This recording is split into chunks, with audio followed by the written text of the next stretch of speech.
सभी प्यारे बच्चों को नमस्कार। आपका अपना यूट्यूब चैनल LK मीना पे सभी का स्वागत है। तो प्यारे बच्चों, आज की वर्कशीट हमारी शिक्षा निदेशालय की तरफ से दी जाने वाली कार्यपत्र संख्या 37। विषय हमारा हिंदी और व्याकरण का भाग हम 8 पढ़ेंगे। अब तक हम 7 भागों के बारे में पढ़ चुके हैं। कारक चिन्ह, संज्ञा, सर्वनाम आदि के बारे में हम थोड़ा पढ़ ही चुके हैं। और ये कक्षा 8 की वर्कशीट है। यहाँ पे सभी बच्चे अपना नाम लगे, यहाँ पे अपने कक्षा अध्यापक का नाम लगे। आज की तारीख हमारी 18/2/2021 और दिन हमारा है बेटा गुरुवार का। तो प्यारे बच्चों, आज हम इस वर्कशीट में सर्वनाम के विषय में आप जानते हैं कि सर्वनाम क्या हो।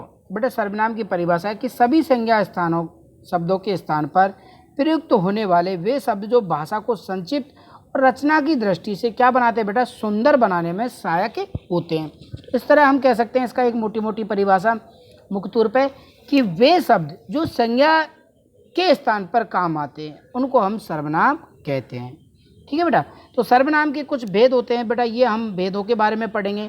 तो यहाँ पे अच्छे से हमें डायग्राम के साथ समझाया गया है कि पहला सर्वनाम का भेद होता है पुरुषवाचक। तो पुरुषवाचक में बेटा ये सर्वनाम आते हैं, यहाँ पे इनको याद कर लेंगे। मैं, तुम, वह, वे, ये चारों पुरुषवाचक सर्वनाम के उदाहरण हैं। निजवाचक में स्वयं या अपने आप। ठीक है बेटा। निश्चयवाचक में यह, वह, उसे, ये तीनों आते हैं। इन चीज़ों को ध्यान रखना भाई, कौन कौन से निश्चयवाचक में आते हैं, कौन से निजवाचक में आते हैं। ये बहुत महत्वपूर्ण है। और कभी कभी पूछ लिया जाता है कि पुरुषवाचक सर्वनाम के कोई 2-3 भेद लिखे। भाई पुरुषवाचक सर्वनाम है, उसके हमें कोई 2-3 भेद आपको पेपर में लिखने हो तो आपको इस तरह से ये बिल्कुल कि ये जो पूरा डायग्राम के साथ ये समझाई गई है, ये इसको हम बिल्कुल दिमाग में अच्छे से बैठा लेंगे, याद भी कर लेंगे। यहाँ तक हमने पढ़ लिया। अब अनिश्चयवाचक में कोई, कुछ, भाई कोई गया, तो इनके उदाहरण हम आगे पढ़ेंगे। संबंधवाचक में जो, सो, जिसे। प्रसन्नवाचक में कौन, क्या। तो ये सारे सर्वनाम के भेद होते हैं। तो हमारे 6 प्रकार के सर्वनाम होते हैं। पहला पुरुषवाचक, दूसरा निजवाचक, तीसरा निश्चयवाचक, अनिश्चयवाचक, संबंधवाचक और प्रश्नवाचक। ये इनके उदाहरण दिए गए हैं। तो ये सर्वनाम के भेद हैं। तो आओ हम कुछ सर्वनामों का उदाहरण करके प्रयोग से समझते हैं कि आपको किस प्रकार से परीक्षा में इन्हें करना है। तो निम्नलिखित सर्वनामों का प्रयोग कर आपको वाक्य बनाने, क्या बनाने बेटा, वाक्य बनाने, कि कौन, जिनका, स्वयं, इन्होंने, कोई, हमें। तो इन सब सर्वनामों का प्रयोग करके हमें क्या बनाने हैं बेटा, वाक्य बनाने हैं। कि वह कौन है, ये जिनका है, भाई ये जिनका टिकट है उनको यहाँ बुला दो। तो ऐसे भी हम कोई भी बना सकते हैं कि अपना काम स्वयं करो, इन्होंने आज मुझे पढ़ाई नहीं करने दी, वहाँ पे कौन आया था, वहाँ पे कोई आया था, कि दरवाजे पर कौन है, हम आज क्या करेंगे। तो ऐसे हमें इनको वाक्य बनाने हैं। तो चलिए करते हैं इनका आंसर। अगला क्वेश्चन हमारा इसमें क्या है कि निम्नलिखित वाक्यों को पढ़कर हमें सर्वनाम छांटने और उनके भेद लिखने हैं। तो बेटा ये तीनों क्वेश्चन दिए हैं। तो चलिए इनका आंसर आप कर लेते हैं। और आप सबको अगर आ रहा है तो आप अपने मन से भी कर सकते हैं, फिर बाकी मेरा आंसर मिलान कर लें। तो हमारा पहला क्वेश्चन था कि भाई सर्वनामों का प्रयोग करके हमें वाक्य बनाने। तो पहला हमारा जो सर्वनाम था कौन, कि आप हिंदी के, भाई आपकी हिंदी के टीचर कौन है। जैसे आपसे पूछ लिया भाई आपकी हिंदी की टीचर कौन है, पूछ लिया जाता ना। अब तो आप यहाँ पे आप लड़के हो तो आप आपके कर देंगे, भाई आपके हिंदी के टीचर कौन है। ठीक है, हमारे सर्वनाम का प्रयोग यहाँ पे हो गया। जिनका से हमें प्रयोग है, जिनका भी कार्य पूरा नहीं है वो खड़े हो जाइए। हम कहते हैं ना, टीचर आपसे कहता है क्लास में कि जिनका भी कार्य पूरा नहीं है खड़े हो जाइए क्लास में। स्वयं अपना गृह कार्य स्वयं करेंगे। टीचर आपको बोलते हैं इन्होंने कल मैं स्कूल नहीं आया था, इन्होंने मुझे गृह कार्य बताया। बच्चे कहते हैं कोई भी बच्चा चोरी नहीं करेगा, कोई भी बच्चा चोरी नहीं करेगा। ओके बेटा।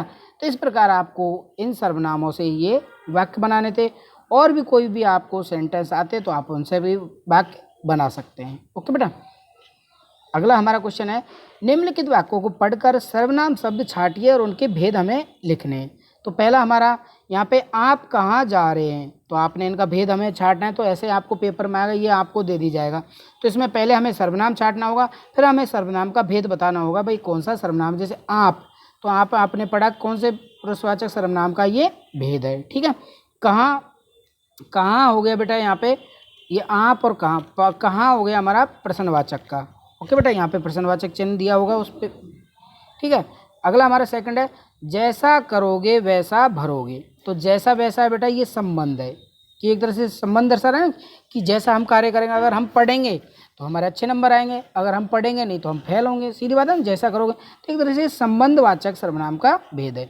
यह मेरी पुस्तक है, तो यह मेरी पुस्तक है, तो ये निश्चित दर्शा रहा है। क्या दर्शा रहा है? ये किसकी पुस्तक है? उसकी। तो यहाँ पे ये कह रहा है कि यह मेरी पुस्तक है, तो यह बेटा ये निश्चय है कि भाई ये पुस्तक उसी की है, ठीक है ना। यह मेरी पुस्तक है, तो यहाँ पे निश्चित पता लग रहा है कि निश्चयवाचक सर्वनाम है। वहाँ कोई छिपा है, अब कोई पता नहीं कौन छिपा है, तो ये किस प्रकार का सर्वनाम का भेद है? अनिश्चयवाचक, मतलब इसमें हमें पता नहीं चल रहा है कि वहाँ पे कोई छुपा है। आप हमारी शिक्षिका हैं, आप हमारी शिक्षिका, तो आपको पता ही है कि आप किसका भेद है? पुरुषवाचक सर्वनाम का भेद है। ओके स्टूडेंट, तो ये दोनों क्वेश्चन हमारे कंप्लीट होते हैं। तीसरा क्वेश्चन है हमारा, सॉरी बेटा, तो तीसरा क्वेश्चन हमारा यहाँ पे, जरा देखो बाहर। अब इसमें आपको सब पता है कि जैसे हम घर पे रहते हैं तो हम जरा देखो तो मम्मी बोलते हैं कि देख जरा देखो, जैसे घंटी बज रही है तो हम कहेंगे ना बाहर कौन खड़ा है, तो हमें इसमें सर्वनाम शब्द का प्रयोग करना है। कुछ भी नहीं जानता, अब यहाँ पे हम क्या लिखेंगे? वह, तो जैसे हम कहते हैं ना वह कुछ भी नहीं जानता, मतलब उसे पढ़ाई लिखाई का कोई मतलब नहीं है, तो हम यहाँ पे वह शब्द का प्रयोग करेंगे सर्वनाम का। तुम मेरे साथ घूमने चलोगे क्या, तो वो क्या पूछेगा? तो यहाँ पे क्या आएगा बेटा कि क्या तुम मेरे साथ घूमने चलोगे, मतलब एक तरह से प्रश्नवाचक सर्वनाम होगा। ओके बेटा, तो वो कह रहा है छात्र अपना काम स्वयं कर रहे हैं। क्या कर रहे हैं बेटा? स्वयं कर रहे हैं, तो मतलब वो स्वयं दर्शा रहा है, तो यह किस प्रकार का स्वयं संबंधवाचक होगा? जिसने परिश्रम किया होगा वह सफल होगा। यहाँ क्या लिखेंगे हम? वह सफल होगा। ओके बेटा, तो इस तरह आपको इन सर्वनाम शब्दों का प्रयोग यहाँ पे करना है। तो इस प्रकार बेटा आपकी वर्कशीट कंप्लीट होती है। सभी प्यारे बच्चे अच्छे से इस सर्वनाम टॉपिक को समझें और इसको याद भी कर लें। ओके बेटा, तो आपकी वर्कशीट कंप्लीट होती है। सभी प्यारे बच्चे इसे हिंदी की नोटबुक में नोट करेंगे और अपने टीचर से चेक कराएंगे। Thank you, bye bye, take care.